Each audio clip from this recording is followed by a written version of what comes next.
नमस्कार, जय हिंद दोस्तों बिहार दरोगा मद निषेध। देखिए, बिहार दरोगा मद निषेध की बात करते हैं। जो इसका परीक्षा है 12 जुलाई के दोस्तों जो है इसका पेपर होने वाला है। सब में आपके पास अधिक नहीं है, प्रैक्टिस आपको अधिक करना है। तो आपको पता है रुटेरिया की तरफ से आपको देखिए नया प्रैक्टिस सेट निकाला गया है। आप यहाँ में देख सकते हैं बीपीएससी मद निषेध अवर निरीक्षक प्रारंभिक परीक्षा यानी पीटी परीक्षा के लिए निकाला गया है। इसमें जो है करीबन बात करते हैं सेट की, तो इसमें 10 प्रैक्टिस सेट दिया गया है और 10 में से मैंने जो है 5 प्रैक्टिस सेट ऑलरेडी अपलोड कर दिया है।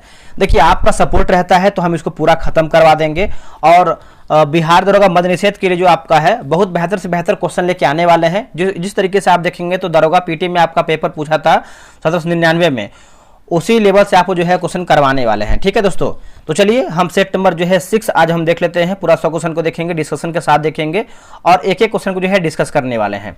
तो शुरू करते हैं वीडियो को। उससे पहले आप सभी से रिक्वेस्ट करेंगे वीडियो को लाइक कीजिएगा, शेयर कीजिएगा और जो लोग नए होंगे वो चैनल को सब्सक्राइब कर लेंगे ताकि आने वाले वीडियो को जो है अपडेट उनको टाइम टू टाइम मिलता रहे। शुरू करते हैं। नंबर 6 है। इसके पहले का मैंने जो है 5 प्रैक्टिस सेट ऑलरेडी अपलोड कर दिया है।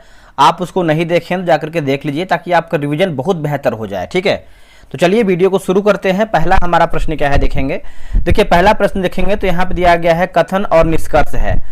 तो अब देखिए, आपको पता है कि अब ऐसे ही प्रश्न जो है एग्जाम में आपका आ रहा है, तो हमको रिवीजन जो है ऐसे ही प्रश्नों का करना है। तो कथन 1 है कि देखिए, पंजाब, हरियाणा, उत्तर प्रदेश भारत के प्रमुख गेहूं उत्पादक राज्य हैं। वही कथन 2 की बात करते हैं तो उर्वरक भूमि शीतकाल में 10 डिग्री सेल्सियस से 15 डिग्री सेल्सियस तापमान एवं लगभग 50 से 75 यानी 75 सेंटीमीटर जो है औसत वार्षिक वर्षा गेहूं के उत्पादन के लिए आवश्यक है। तो इसका आंसर देखेंगे तो सही आंसर जो है आपका हो जाएगा ऑप्शन नंबर ए हो जाएगा। 1 और 2 दोनों सही हैं तथा 2 1 की सही व्याख्या करता है। ठीक है, तो ऑप्शन नंबर यहाँ पे दोस्तों ए सही आंसर होगा। नेक्स्ट हमारा प्रश्न है कि निम्न में से किस प्रकार कृषि पद्धति में छोटे क्षेत्रों में अधिक मानव श्रम की आवश्यकता होती है। अधिक मानव श्रम में मतलब अधिक मानव श्रम की आवश्यकता होती है, बताइए इसका आंसर क्या होगा। देखिए दोस्तों, इसका सही आंसर देखेंगे तो ऑप्शन नंबर ए होगा, बागवानी जो है इसका सही उत्तर हो जाएगा। ऑप्शन नंबर देखेंगे तो ए हो जाएगा, बागवानी होगा। ठीक है, तो याद रखिएगा सभी लोग। नेक्स्ट प्रश्न है कि निम्न में से असत्य कथन का चयन कीजिए। निम्न में से असत्य कथन का चयन कीजिए। ठीक है, जैसे अल नीनो एवं ला नीनो मौसम के प्रतिरूप हैं, बिल्कुल सही हो जाएगा। ला नीनो के दौरान व्यापारिक हवाएं सामान्य से अधिक प्रबल होती है, ये भी देखिए आपका सही हो जाएगा। उसके बाद बात करते हैं कि अल नीनो के दौरान तट से दूर जो है पादप प्लवन कम होता है, तो देखेंगे तो ये भी आपका सही है।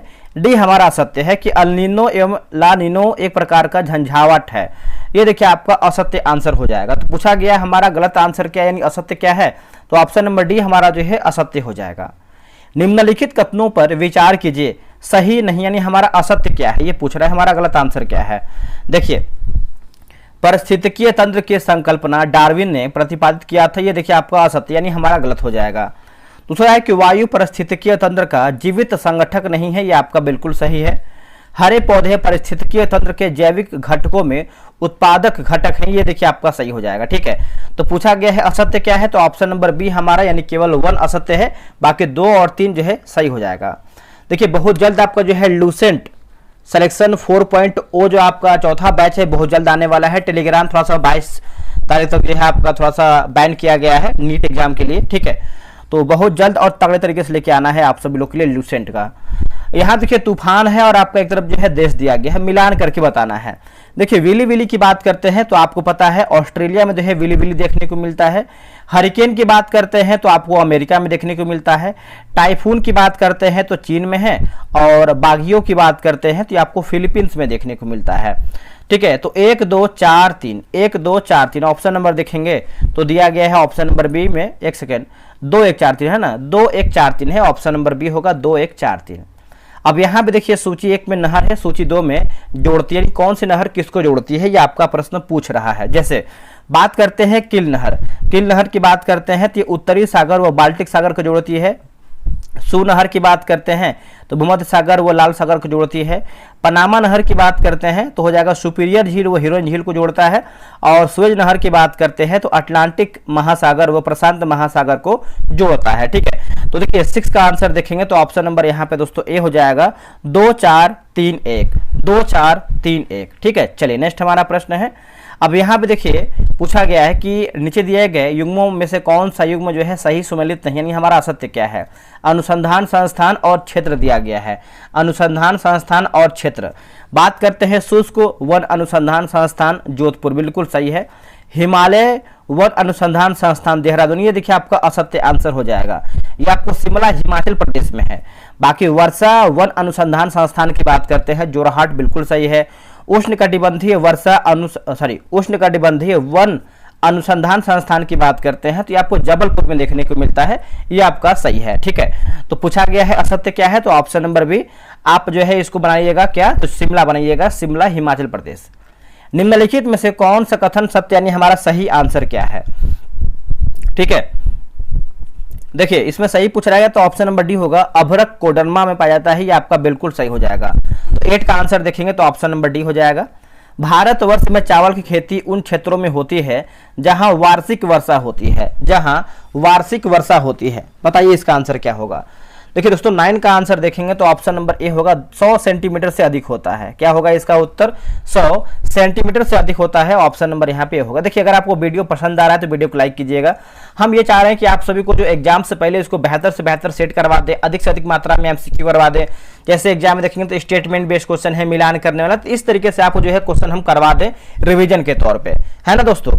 तो आप सभी लोग जो है कमेंट कीजिएगा। नदी घाटी परियोजना और नदी दिया गया है, यानी मिलान करके बताना है क्वेश्चन नंबर 10 का। जैसे देखिए रिहंद परियोजना की बात करते हैं तो आपको पता है रिहंद आपको हो जाएगा रिहंद नदी होगा। नागार्जुन सागर परियोजना की बात करते हैं तो ये आपको हो जाएगा कृष्णा नदी होगा। और पोचमपाद जो परियोजना है ये आपको हो जाएगा गोदावरी नदी।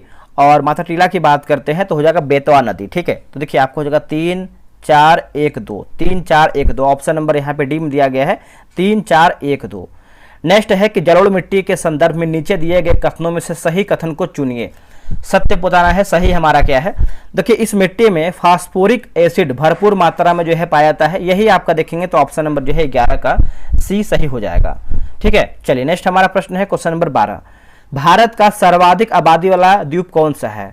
भारत का सर्वाधिक आबादी वाला द्वीप की बात कर लेते हैं तो देखिए राइट आंसर जो है आपका 12 का हो जाएगा, ऑप्शन नंबर होगा सालसेट जो है इसका सही उत्तर हो जाएगा, सालसेट, है ना। याद रखिएगा, इसको भूलिएगा नहीं। संसद में शून्यकाल का समय कब से कब तक होता है। बताइए इसका आंसर क्या होगा। संसद में शून्यकाल का समय जो है कब से कब तक का होता है। देखिए दोपहर 12 बजे से 1 बजे के, मतलब दोपहर 12 बजे से 1 बजे तक चलता है, कौन सा, तो शून्यकाल, ठीक है। इसका आंसर देखेंगे तो ए जो है सही उत्तर हो जाएगा। सरकार की संसदीय व्यवस्था के विषय में निम्नलिखित में से कौन सा वक्तव्य सही है। बताइए इसका आंसर क्या होगा। देखिए संसदीय व्यवस्था के विषय में पूछ रहा है कि कौन सा वक्तव्य जो है सही दिया गया है। देखिए इसका देखेंगे तो राष्ट्रपति न्यायपालिका के प्रति जो है जवाबदेह हो जाएगा, ये आपका सत्य हो जाएगा। उसके बाद विधायिका कार्यपालिका के प्रति जवाबदेह है, ये भी देखिए आपका सत्य है। विधायिका एवं कार्यपालिका दोनों स्वतंत्र हैं, ये भी देखिए आपका सत्य है। तो ऑप्शन नंबर हो जाएगा डी, इनमें से कोई भी आपका सत्य नहीं है, ठीक है। देखिए संसदीय व्यवस्था में कार्यपालिका विधायिका के प्रति जवाबदेह होता है ना। ये जो कार्यपालिका होता है ये विधायिका के प्रति मतलब जवाबदेह होता है। शासन प्रणाली की सामान्य 2 पद्धतियां होती हैं, संसदीय और अध्यक्षीय होता है। भारत की संविधान सभा ने राष्ट्रीय ध्वज को सर्वप्रथम कब स्वीकार किया है। भारत की संविधान सभा ने राष्ट्रीय ध्वज को कब जो है स्वीकार किया है सर्वप्रथम। इसका आंसर हो जाएगा ऑप्शन नंबर डी होगा 22 जुलाई 1947 जो है इसका सही हो जाएगा, 22 जुलाई 1947 हो जाएगा, ठीक है। और देखिए जो राष्ट्रीय ध्वज है उसका जो चौड़ाई मतलब लंबाई चौड़ाई की बात करते हैं 3:2 के अनुपात में है। संविधान के अनुच्छेद के अंतर्गत सिखों द्वारा कृपाण धारण करना धार्मिक स्वतंत्रता का अंग माना गया है, स्वतंत्रता का अंग माना गया है। देखिए इसका आंसर हो जाएगा अनुच्छेद 25 जो है इसका सही हो जाएगा, ऑप्शन नंबर देखेंगे तो सी उत्तर हो जाएगा, अनुच्छेद 25 जो है सही आंसर हो जाएगा। चलिए आगे बढ़ते हैं कि निम्न में से कौन उपराष्ट्रपति बनने से पूर्व राजदूत अथवा उच्चायुक्त के पद पर रहते हैं या फिर रहे थे, है ना। देखिए इसका उत्तर हो जाएगा ऑप्शन नंबर सी का डॉक्टर एस राधा कृष्णन और वीवी गिरी, है ना। इसका आंसर देखेंगे 17 का, तो सी जो है सही आंसर होगा। निम्नलिखित अभिकथन 1 और कारण आर विचार करें और कूट के सहायता से सही उत्तर दीजिए। अभिकथन ए है कि राज्य वित्त आयोग एक संवैधानिक निकाय है। कारण आर की बात करते हैं, संसदीय वित्त आयोग पंचायतों को वित्तीय सहायता देने के लिए संतुष्टि जो है मतलब संतुष्टि नहीं कर सकता है। तो देखिए इसका आंसर देखेंगे 18 का, तो ऑप्शन नंबर यहाँ पे दोस्तों सी हो जाएगा। ए सही है किंतु आर गलत है, ए सही है किंतु आर असत्य यानी गलत हमारा हो जाएगा। निम्नलिखित में से कौन सा एक भारत के संचित निधि से लिया गया मतलब लिया जाने वाला अनिवार्य व्यय भार नहीं है, अनिवार्य व्यय भार दोस्तों नहीं है। तो भारत के निर्वाचन आयोग के सदस्यों के वेतन और पेंशन, भारत के निर्वाचन आयोग के सदस्यों के वेतन और पेंशन, ऑप्शन नंबर यहाँ पे देखेंगे तो सी होगा। भारत में केंद्र शासित प्रदेशों का प्रशासन केंद्र सरकार करती है, जिसके मतलब किसके जरिए केंद्र सरकार राज्यों को बचाती है, बताइए इसका आंसर क्या होगा 20 का। देखिए 20 का सही आंसर देखेंगे तो राष्ट्रपति द्वारा हो जाएगा दोस्तों, इसका आंसर हो जाएगा डी, क्या होगा राष्ट्रपति के द्वारा जो है सही हो जाएगा। नेक्स्ट हमारा है कि राज्य विधानसभा के सदस्य निम्नलिखित में से किनके निर्वाचन में भाग लेते हैं, किनके निर्वाचन में भाग लेते हैं। तो ऑप्शन नंबर यहाँ पे बी होगा 1 और 3, जैसे भारत के राष्ट्रपति के निर्वाचन में होगा, राज्यसभा के सदस्यों के निर्वाचन में होगा, ठीक है। तो ऑप्शन नंबर देखेंगे 21 का, तो बी जो है सही आंसर हो जाएगा। अभिकथन ए, जैसे न्यायालय न केवल कानूनों की व्याख्या करते हैं बल्कि उनका निर्माण भी करते हैं। कारण आर की बात करते हैं, जहां कानून की भाषा मूक अथवा मतलब अस्पष्ट होती है, वहां न्यायालय से यह आशा की जाती है कि उसे वाणी दे दे जिससे वो मतलब जिससे उन कानूनों का अर्थ स्पष्ट हो जाए। तो 22 का आंसर देखेंगे तो देखिए इसका सही आंसर हो जाएगा ऑप्शन नंबर ए हो जाएगा। ए और आर दोनों सही हैं तथा आर ए का सही स्पष्टीकरण हो जाएगा, ठीक है। चलिए आगे बढ़ते हैं। अगला है केंद्र तथा राज्यों के मध्य शक्तियों के वितरण के लिए भारत का संविधान 3 सूचियों को प्रस्तुत करता है। निम्न में से कौन से 2 अनुच्छेद शक्तियों के वितरण को विनियमित करता है ना, विनियमित करता है। तो अनुच्छेद 245 और 246 होगा, अनुच्छेद 245 तथा 246 जो है इसका सही होगा। भारतीय संविधान के किस अनुच्छेद में राज्य की राजभाषा या भाषाएं अपनाने की प्रक्रिया है, बताइए इसका आंसर क्या होगा। जल्दी जवाब दीजिए आप सब लोग, आप चाहें तो इसका आंसर जो है कमेंट बॉक्स में भी दे सकते हैं, ठीक है। तो इसका उत्तर हो जाएगा ऑप्शन नंबर बी होगा, अनुच्छेद 345 जो है इसका सही उत्तर हो जाएगा, अनुच्छेद 345।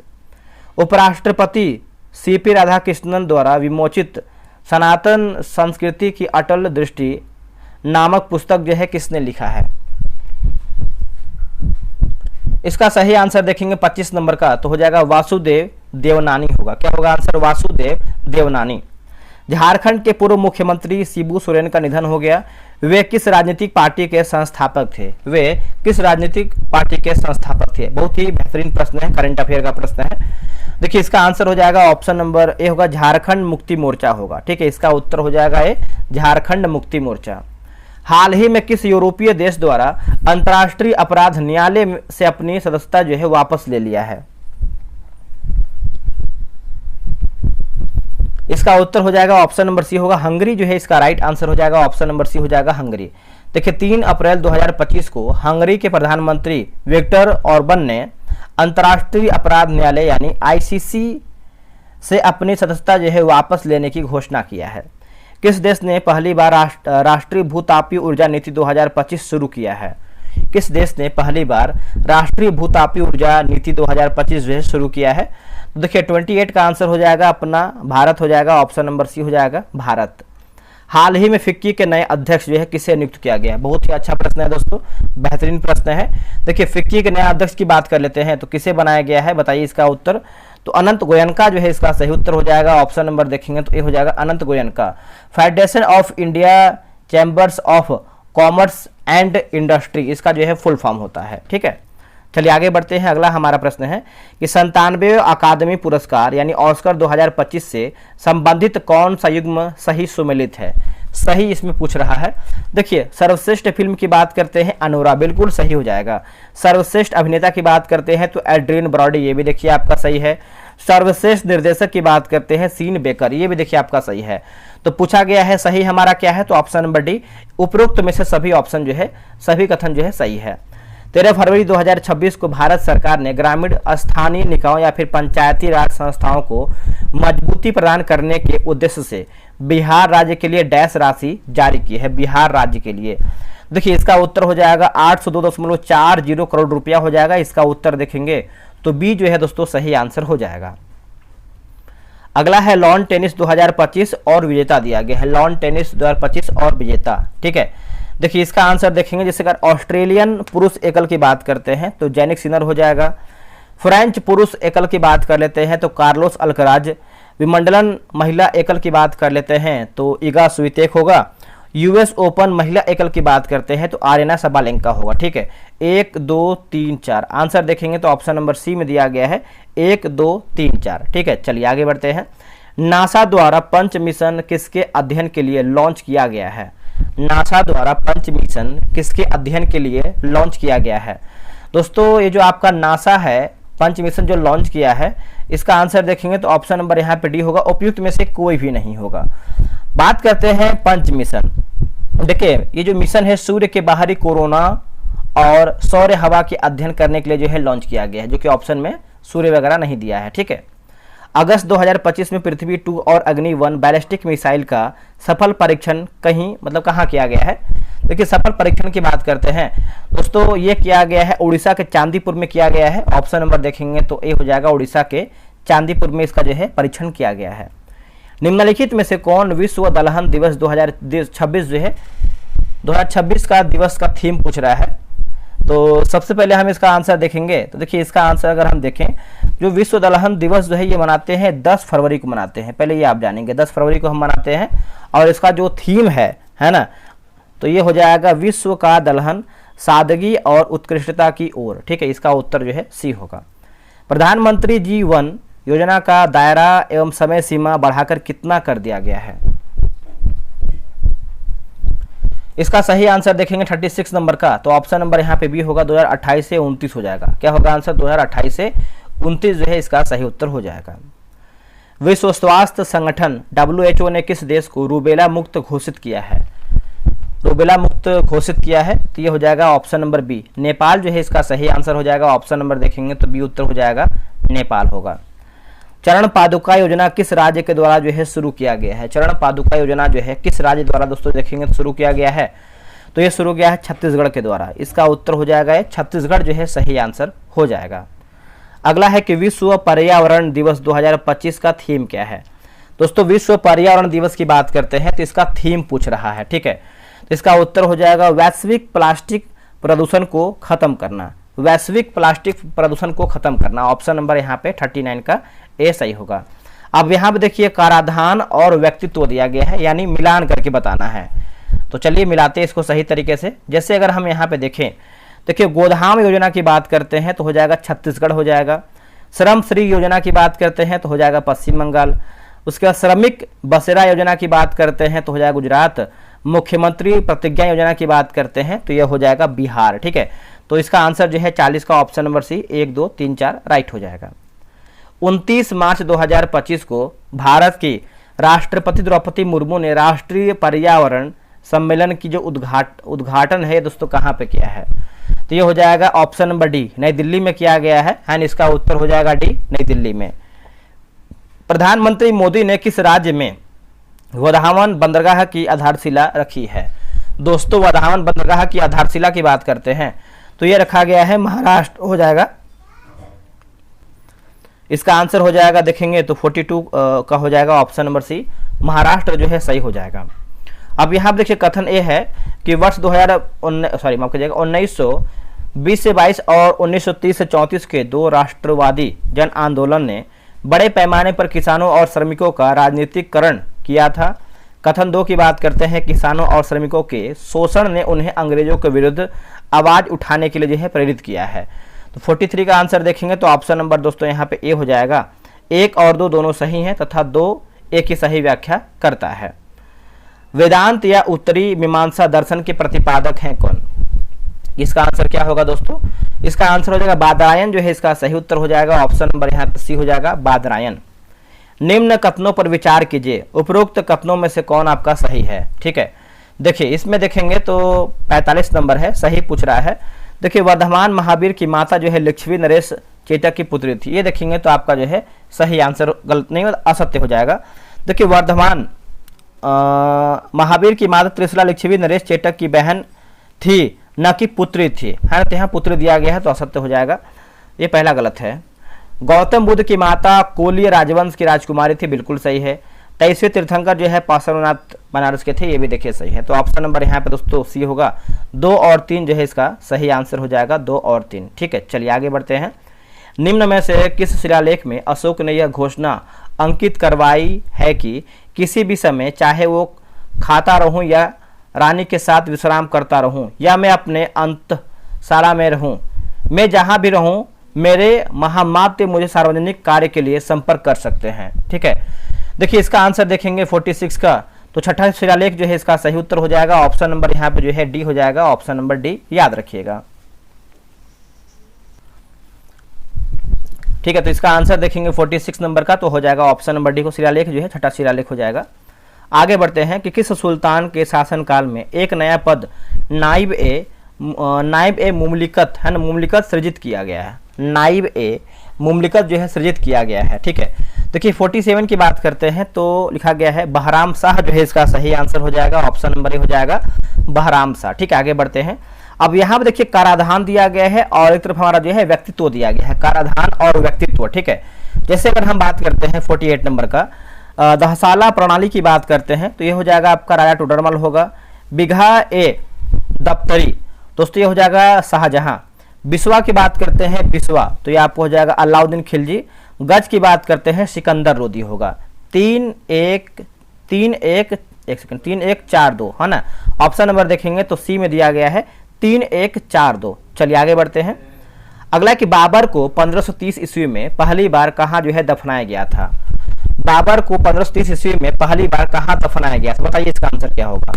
देखिए इसका सही आंसर आप 49 का देखेंगे तो ऑप्शन नंबर यहाँ पे दोस्तों सी होगा, आगरा जो है इसका सही उत्तर हो जाएगा। 49 का ऑप्शन नंबर सी हो जाएगा, आगरा होगा। निम्नलिखित में से किसे मराठा साम्राज्य का द्वितीय संस्थापक माना जाता है। मराठा साम्राज्य का दूसरा संस्थापक किसे मानते हैं, तो मानते हैं बालाजी विश्वनाथ को। इसका उत्तर हो जाएगा सी, बालाजी विश्वनाथ को मानते हैं। अब यहाँ देखिए संधि है और आपका एक तरफ जो है वर्ष दिया गया है, संधि और वर्ष। जैसे मद्रास की संधि की बात करते हैं तो 1769 हो जाएगा। सालबाई की संधि की बात करते हैं तो हो जाएगा 1782 होगा। इलाहाबाद की संधि की बात करते हैं 1765 होगा। मंगलौर की संधि की बात 1784 हो जाएगा। ठीक है, देखिए 2-4-3-1 ऑप्शन नंबर देखेंगे तो बी में दिया गया है 2-4-3-1। ठीक है, चलिए आगे बढ़ते हैं। अगला हमारा प्रश्न देखेंगे। अगला कि 1835 ईस्वी में अंग्रेजों के शिक्षा अधिनियम के परिणाम स्वरूप डैश को डैश शिक्षा का माध्यम बनाया गया है। डैश को डैश शिक्षा का जो है माध्यम बनाया गया है। देखिए इसका सही आंसर देखेंगे 52 नंबर का तो हो जाएगा अंग्रेजी उच्च हो जाएगा, है ना। इसका उत्तर हो जाएगा ये अंग्रेजी उच्च जो है इसका सही हो जाएगा। अभिकथन ये है कि साधारण जन भी महावीर और उनके अनुयायियों की शिक्षाओं को समझ सके। कारण आर की बात करते हैं तो महावीर और उनके अनुयायियों ने अपनी शिक्षा प्रकृत भाषा में दिया है। देखिए इसका आंसर देखेंगे 53 नंबर का तो ऑप्शन नंबर ए होगा। ए और आर दोनों सही हैं तथा आर ए की सही स्पष्टीकरण है। देखिए आपको इतना हम रिवीजन करवा देंगे जैसे कथन निष्कर्ष, स्टेटमेंट बेस्ड क्वेश्चन, मिलान करने वाला है, असत्य है सत्य है, आपको देखिए बहुत तगड़े तरीके से करवाने वाले हैं क्योंकि हम एग्जाम को देख रहे हैं इस तरीके से आपका ऐसा प्रश्न पूछ रहा है ना मेरे भाई। तो उसके लिए आप निश्चिंत रहिए, बस आप सपोर्ट बना के रखिए। देखिए हम जो भी मेहनत कर रहे हैं सिर्फ आप सभी लोग के लिए ही कर रहे हैं ताकि आपका परीक्षाओं में क्वेश्चन में दिक्कत न हो, आप आराम से बना पाएं। भारत के कुछ शैक्षणिक संस्थान महात्मा गांधी के अंग्रेजों के साथ असहयोग के साधन के प्रति है ना प्रतिक्रिया स्वरूप स्थापित किए गए थे। निम्नलिखित में से कौन सा संस्थान उनमें से एक नहीं है। तो इसमें पूछ रहा है कौन सा एक, उसमें देखेंगे तो नहीं है तो ऑप्शन नंबर सी लिखा गया है सेरामपुर कॉलेज हो जाएगा। इसका उत्तर हो जाएगा सी होगा सेरामपुर कॉलेज। ठीक है, ये नहीं है। बाकी गुजरात विद्यापीठ है, काशी विद्यापीठ है और बिहार विद्यापीठ भी शामिल है। तीनों गोलमेज सम्मेलनों में किसने भाग लिया था। तीनों गोलमेज सम्मेलन में दोस्तों जो है किसने भाग लिया था। देखिए इसका आंसर देखेंगे, एक सेकेंड रुकिएगा, तो इसका आंसर हो जाएगा 55 का ऑप्शन नंबर ए होगा। बी आर अम्बेडकर जो है इसका सही उत्तर हो जाएगा, ऑप्शन नंबर ए हो जाएगा बी आर अम्बेडकर होगा। असैनिक प्रशासन 1905 के संदर्भ में विचार कीजिए। असैनिक प्रशासन 1905 के संदर्भ में विचार कीजिए और इसमें देखिए आपका ओपिक में से कौन सा कथन सही है। तो सही के बारे में पूछ रहा है। देखिए लॉर्ड कर्जन ने प्रांतीय सीमाओं को पुनर्गठित करने का निर्णय लिया है, ये देखिए आपका सही हो जाएगा। ठीक है, उसके बाद पूर्वी बंगाल और असम नामक एक नया जो है प्रांत बनाया गया। ये भी देखिए कथन सही है, दोनों कथन देखेंगे तो आपका सही हो जाएगा। 1859 ईस्वी में विला फ्रेंका की संधि ऑस्ट्रिया और किसके बीच हुआ था? बताइए इसका आंसर क्या होगा दोस्तों। इसका आंसर देखेंगे तो ये फ्रांस में हुआ था, इसका उत्तर हो जाएगा, है ना, फ्रांस के बीच में हुआ था। ऑप्शन नंबर देखेंगे तो सी होगा। किस पंचवर्षीय योजना में यह निर्णय लिया गया कि सरकार अर्थव्यवस्था में बड़े तथा भारी उद्योगों का नियंत्रण करेगी, है ना, नियंत्रण करेगी? इसका आंसर देखेंगे 58 का, तो द्वितीय पंचवर्षीय योजना हो जाएगा। इसका उत्तर हो जाएगा बी, द्वितीय पंचवर्षीय योजना जो है सही हो जाएगा। 1955 की करवे समिति का संबंध किससे है? दोस्तों 1955 की करवे समिति का जो संबंध है वो किससे है? तो लघु उद्योग से है। इसका उत्तर हो जाएगा डी, लघु उद्योग से इसमें आपको देखने को मिलता है। अब यहां देखिए कथन और कारक दिया गया है। अभी कथन की बात करते हैं। राजस्व घाटे में केवल उन्हीं मदों को शामिल किया जाता है जिनसे सरकार की वर्तमान आय और व्यय पर प्रभाव पड़ता है। ठीक है। कारण आर की बात करते हैं। राजस्व घाटे में वृद्धि से सरकार के ऋणों व ब्याज दायित्वों का सृजन होता है, जो सरकार को अपनी व्यय में कटौती करने के लिए बाध्य करता है ना दोस्तों। आगे बढ़ते हैं दोस्तों। देखिए इसका आंसर देखेंगे तो 60 का आंसर जो है ऑप्शन नंबर यहाँ पे ए हो जाएगा। देखिए कथन ए और कारण आर दोनों सही हैं तथा कारण आर कथन ए की सही व्याख्या करता है। ठीक है, तो ऑप्शन नंबर देखेंगे तो ए जो है इसका सही आंसर हो जाएगा। चलिए आगे बढ़ते हैं। लिखा गया कि फिलिप्स वक्र संबंध दर्शाता है। फिलिप्स वक्र जो है संबंध दर्शाता है, तो 61 का सही आंसर हो जाएगा ऑप्शन नंबर सी होगा, मुद्रास्फीति तथा बेरोजगारी होगा। क्या होगा आंसर? मुद्रास्फीति तथा बेरोजगारी, ऑप्शन नंबर सी होगा।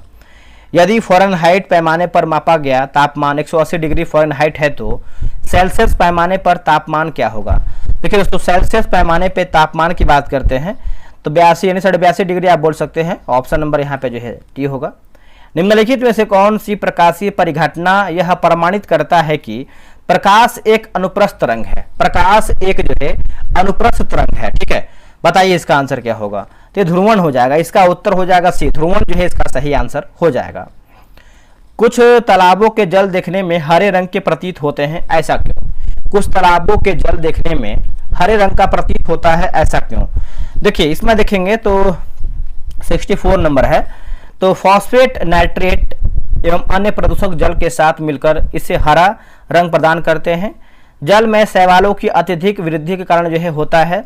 नाइट्रोजन और फॉस्फेट शैवालों की वृद्धि के लिए आवश्यक होता है।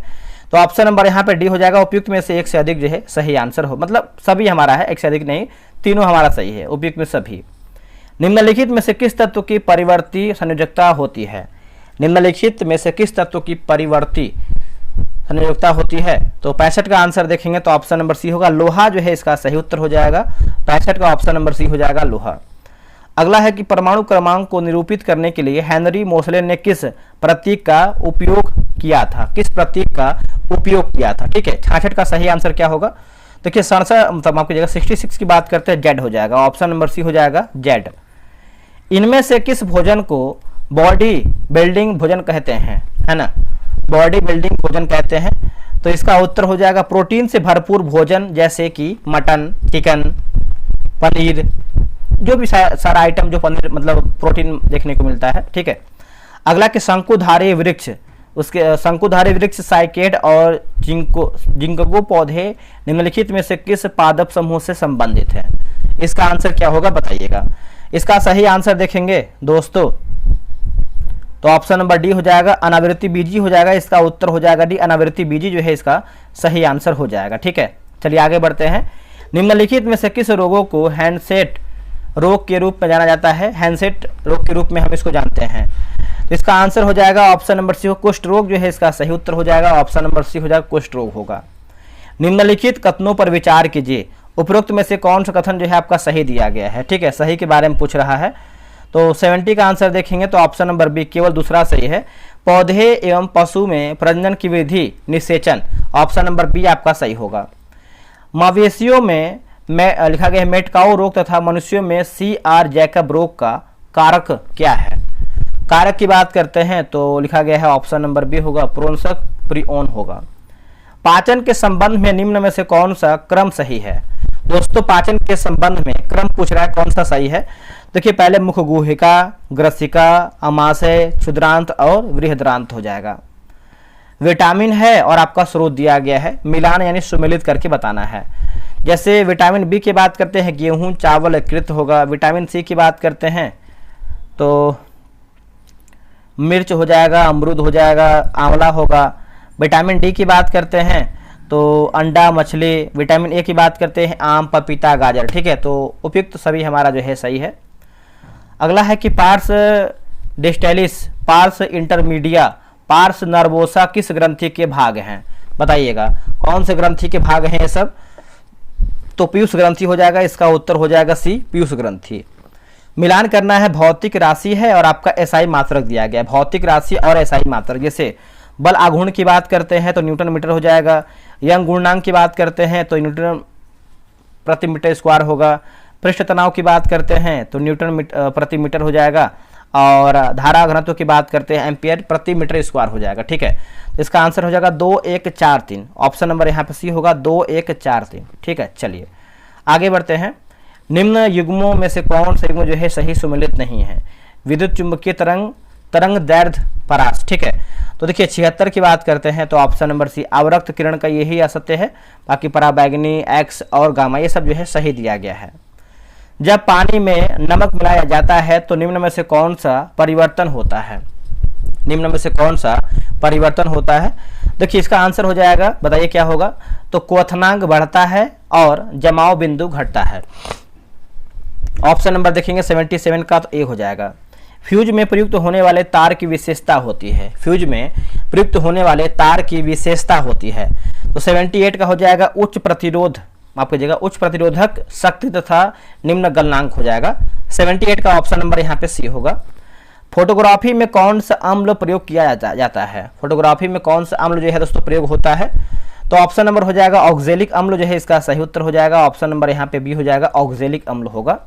निम्नलिखित में से कितने युग्म सही सुमेलित हैं?